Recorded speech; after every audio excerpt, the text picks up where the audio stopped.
क्या आप जानते हैं जिसने स्वयं भगवान शिव को प्रसन्न किया, जिसने कैलाश पर्वत को अपने हाथों से उठा लिया, जिसे 10 सिरों से वेदों का ज्ञान था, वो राक्षस नहीं, एक ऐसा ऋषि था जिसने खुद अपनी मृत्यु की भविष्यवाणी की थी।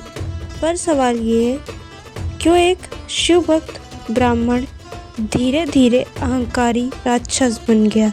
क्या रावण का अंत राम जी के तीर से हुआ, या वो खुद अपनी मृत्यु की पटकथा लिख चुका था? रावण का जन्म प्रेम और शक्ति दोनों के मिलन से हुआ। पिता थे महर्षि विश्वा और माता राक्षसी कैकेयी। एक तरफ ब्रह्म ज्ञान, दूसरी तरफ असुर रक्त। यहीं से उसकी किस्मत दो हिस्सों में बट गई, एक तरफ ज्ञान, दूसरी तरफ विनाश। बचपन से ही रावण असाधारण था।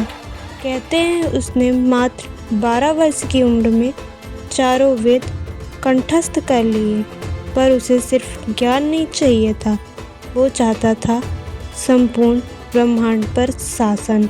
रावण ने घोर तपस्या की, अपने सिरों को काट काट कर शिव को अर्पित किया। हर बार नया सिर उग जाता, 10 बार, और इस तरह वो दशानन कहलाया। शिव प्रसन्न हुए और दिया अमृतत्व का वरदान।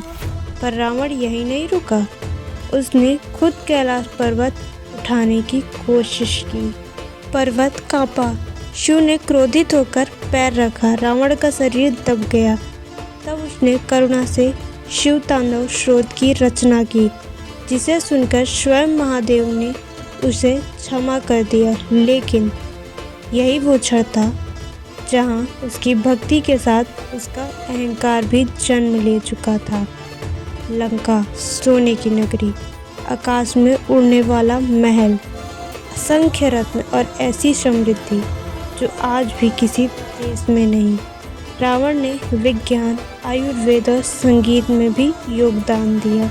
रावण हत्था नामक वाद्य यंत्र आज भी राजस्थान में बजता है। पर शक्ति हमेशा 2 तलवारों जैसी होती हैं, एक रक्षा के लिए, एक विनाश के लिए। रावण धीरे धीरे अपनी ही शक्ति में डूबने लगा। जब उसकी बहन शूर्पणखा का अपमान हुआ, रावण के भीतर का भाई फूट पड़ा। पर उसने जो किया वो उसकी नियति तय कर गया। सीता का हरण सिर्फ प्रतिशोध नहीं था, वो क्षण था जहाँ अहंकार ने धर्म को निगल लिया।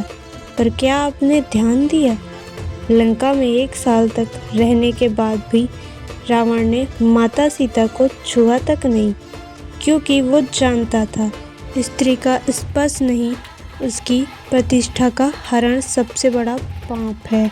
श्री राम और रावण दोनों ही भगवान शिव के भक्त थे। दोनों ही अपने अपने धर्म पर अडिग, एक मर्यादा का प्रतीक, दूसरा अहंकार का अवतार। पर क्या आप जानते हैं, रावण ने अपनी मृत्यु खुद चुनी थी।